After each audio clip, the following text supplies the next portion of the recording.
Hello everyone, this is CJNovo992 and today we're back for another brand new video. In today's video we aren't here to actually talk about one of the most controversial goals that Scottish football and Scottish pundits have ever seen. Your Twitters, your Instagrams, your everywheres have been talking about the Sima goal. Rangers cheating, VAR helping Rangers, well conveniently people forgetting that this goal right here has been applauded and called Goal of the Week by the official SPFL account. Now, is that not just a sense of irony right there, people? Yes.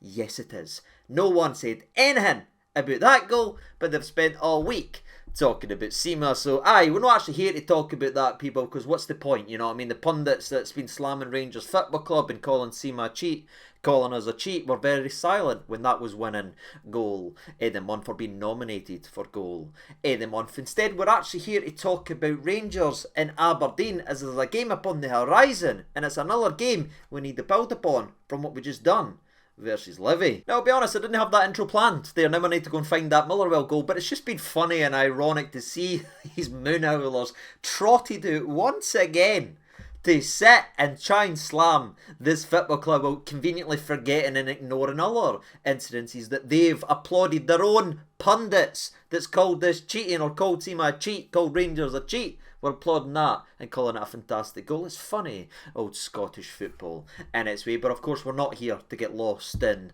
that pretend outrage from bitter pundits. No, we're actually here to talk about the game upon the horizon. Have a look at Aberdeen, have a look at your squad, discuss the new injuries, people, and everything that's to come in between. So as always, people, if you do find yourself enjoying the channel at any time, you know what to do by now. If you don't mind hitting that like button or hit that subscribe button, or if you would rather wait to see if this video is worth either of those things, let's go ahead and do it then, shall we? And we'll have a wee brief look at the opposition and we'll mix up with the Rangers conversation as well. Slightly different these days regarding the previews. We obviously face an Aberdeen side that comes into this game versus Rangers sitting 11th in the old league, people, which is beautiful, beautiful to see. But it's not something that's been a surprise if you think of last season before they caught fire after they're sacking the manager, and again that kind of shows you how poor the rest of the league actually is, that they were able to shoot and be near the bottom of the league for the majority of the season and end up finishing third. That's the way Scottish football is. They'll be expecting or hoping for another Phoenix rising from it after just 6 games, again being second bottom. The only team worse than them is one of the most statistically worst teams in Europe by the name St Johnstone. And it's been very interesting to go and check what's been going wrong now with Aberdeen, considering how they ended last season on fire, scoring goals, shutting the back door, and after some decent recruitment I thought they would take that step forward, but it's went the exact opposite, as again they've struggled all season long with maybe a draw to kick off the season versus Livingston at home. Probably a disappointing result, wanting to really put it down, especially when you keep your star man in Duke, if you will, or in my opinion, the longer you watch today's video, the actual true key man of Aberdeen is the other centre forward that no one ever speaks to but does, or the hard graft Mr. Majowski, who again, hopefully, I didn't go ahead and jinx in here, but he's had a fantastic season and probably the most underrated Aberdeen player at the minute. But they started off with a draw, they ended up playing Celtic, got the usual pump in for Celtic in terms of scoreline of 3-1, and if you actually watched that game, people, they brought it back level to 1-1 and then conceded what probably is the most Aberdeen way to concede versus Celtic. Their centre half, Nicky Devlin, slid Kyogo through on goal against his own team, people. If there is one player in Scottish football that doesn't need help in front of goal, it's Kyogo, people. And Aberdeen well and truly shot themselves in the foot before Celtic took it away from them shortly after that with a goal late in about the 83rd, 84th minute. And from that, people, they've kind of had one semi-decent run as they got a decent result versus St Mirren, who again are a tough side to actually break down, grabbing a 2-2 draw, an entertaining game if you will, before getting pumped 3-1 in Europe after doing the hard yards away from home, just getting turned over at Europe again with the scoreline of being 3-1. It's quite a popular scoreline for them this season, followed by getting pumped 2-0 of Hibs and then pumped 2-0 of Hearts, and then you got beat again of Frankfurt. And then troops, just didn't. But you're looking at that's about a month worth of losing and 4 consecutive losses. They were playing very poorly, but then they came into what was their best friend so far this season in being Ross County, as not only did Ross County in the league, their last domestic league game, bring their best performance of the season with the scoreline of being Aberdeen 4, Ross County 0. Just a couple of days later, midweek, their most recent game now coming in to this one versus us, they went on and beat Ross County again by the scoreline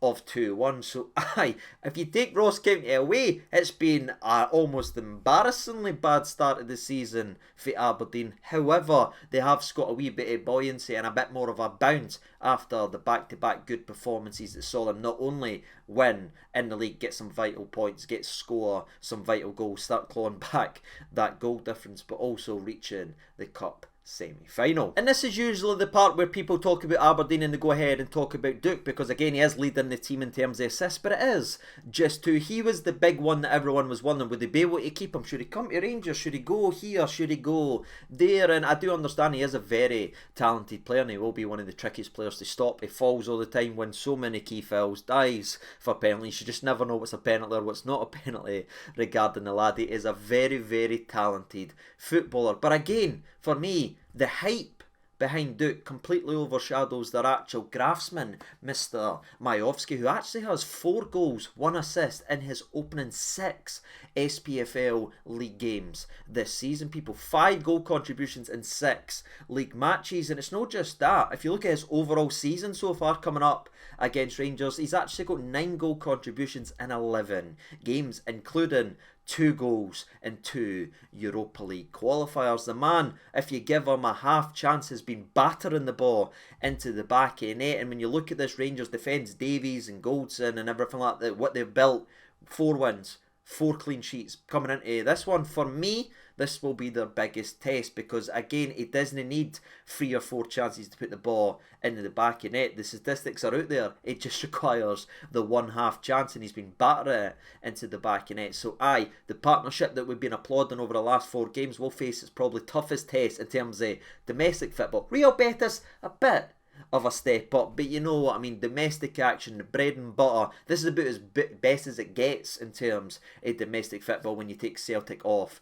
the card. So if they are going to be a successful partnership, you need to put out and grab another clean sheet and then build upon that, because if you sniff him out, you sniff Aberdeen out, because he has well and truly been by far their best performing player. And truthfully, that's all I've really got to add regarding Aberdeen. They are a tough side, and despite their league position, you know what this fixture means to them, not only their fan base but their players. You look at Aberdeen's best performance year upon year upon year, it's usually against us. All the lapse in concentration, all this and this that they've been accused of against other opposition just doesn't seem to be there. This is their cup final, if you will. We might even face them in a genuine cup final. It's not the prettiest or sexiest game, people. It's not a Real Betis or that, but this is what wins you leagues, winning these games. And if you look over the last couple of seasons, our record versus Aberdeen hasn't been what it should be. So aye, moving away from what is the Aberdeen side, let's get to the Rangers side then, shall we? And let's address the elephant in the room right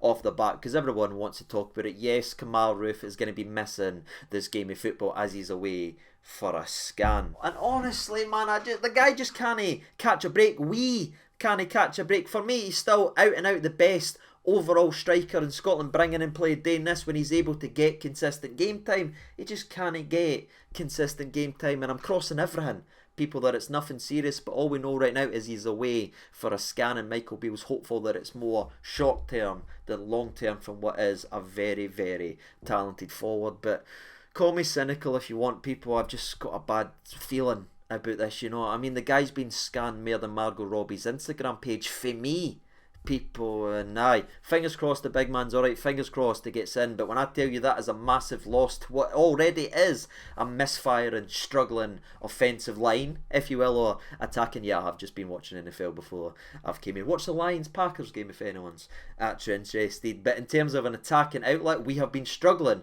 and now we've missed maybe our difference maker or game changer, and it looks like we're going to be missing him for a while. Thankfully though, where that is a kick in the gonads, people, we actually got a bit of positive news when that image that you'll see right over my shoulder. Mr. Ridvan is back already in training. Again, he did go down with a bit of cramp, but it's nothing too serious. That's a big boost going in to Thursday. Oh wait, we didn't go ahead and register him. I can't with this football club, not the day, not on a Friday, not on a Friday, troops. But aye, the positivity is that Ridvan is fine and eligible to play tomorrow versus Aberdeen. However, I just get a feeling or a vibe that we may see Barisic instead, but it would be great to see the wee man get some more game time as he offers something different, direct running forward. Barisic is probably the best crosser I've seen in a very, very long time, and I've never had that. I've never, even when he frustrates me, he's just ridiculous at crossing the football. But you know what you get with Barisic: stop, cross, stop, cross. I like the difference that Ridvan actually brings as he's direct, wants to get in. Again, is he as a good crosser? No. Is he a good attacking wise as Barisic? No. But he just gets himself stuck in, I think, defensively sometimes. You need that. But that is a boost for me, and for me, I'm feeling a little bit of a boost of periods of play versus Livingston, because again, we saw some zippy possession, some forward thinking, no enough, people, but it's never just going to turn like a light switch, you know what I mean? It's not going to be from being what we've been the last 2 months to being great, but all we need as fans is progression in games, you know what I mean? We maybe played well in spells, maybe 10 minutes here, 10 minutes here, 10. Well, let's see it build up then. Let's see 20 minutes here. Let's see 20 minutes there. Let's build it up that way. There has to be a vision. There has to be a plan. That's all we want as fans. And we'll get behind and we'll sing whatever song you want us to sing, or sing any player's name that's there, and we'll get behind any player. But we just need to see a vision. We need to see a plan. We've now saw a good performance versus Livingston. But what we've saw all season is we've had good periods where we think it's going to be the boost up to here, and then it comes out being flat, and we can't afford that versus Aberdeen, because we know they will be up for this. We can't limp into this game thinking, oh, we'll just go through the emotions. Aberdeen will be right up for this. We know what they'll bring to the table, and it's on these new players, the Sam Lammers, the Dessers. Can Dessers just have his game? Can it be the Mora, please? Might just be, people. But you know, I was thinking to myself, and I was looking at the team,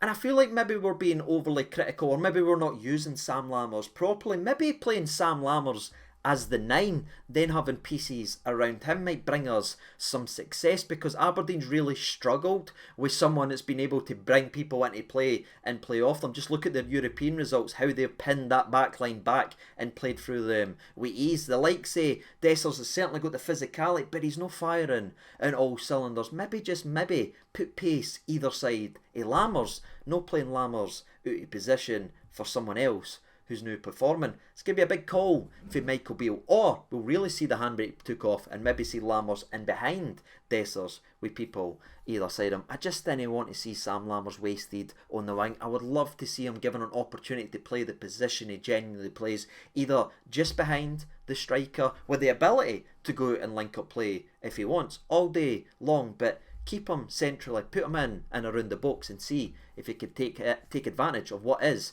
been a lapse in concentration Aberdeen defence. And truthfully, that's all I've really got to say regarding this fixture. We're not going to go any deeper. I made about a 50-minute one really ranting on where I need this team to be, where I need Michael Beale to be. We answered the call versus Livingston. We go, job done. Let's roll our sleeves up, get dirty, and show we can go to battle and win another game, and just keep pushing that rock uphill. It's going to be a slow climb to see this team gelling and being as good as we think it can be pre-season, before the season, before we watch them load manage and everything. It's going to be a progression, but again, we need to see it going into tomorrow. That would be fantastic for this Rangers team. Let's see some predictions. I've just got a weird scoreline in my head. It's not going to be 3-1, which probably suggests it will be, if I'm honest with you, but I'm going to go Rangers 3, Aberdeen 0. That's right, I'm going high. Don't know why, people. You know how we usually play versus Aberdeen, but I just got a feeling, and maybe, just maybe, Dessers will really announce himself as a Rangers player, and what was the bread and butter of Scottish football, the Aberdeens, the Kellys, the Motherwell. Winning these games puts you in positions to win trophies at the end of the season and go into games versus Celtic with a bit of confidence, no limping from bad game to bad game to bad game versus the best team in the league statistically, and then end up getting beat. So aye, let's see some positivity, let's see some building, and that's what I'm going with tomorrow. What about you? Let me know your thoughts and opinions down there in the comment section below. And until tomorrow, I've been CJ Over 92. Thank you so much for watching. All the best and bye bye.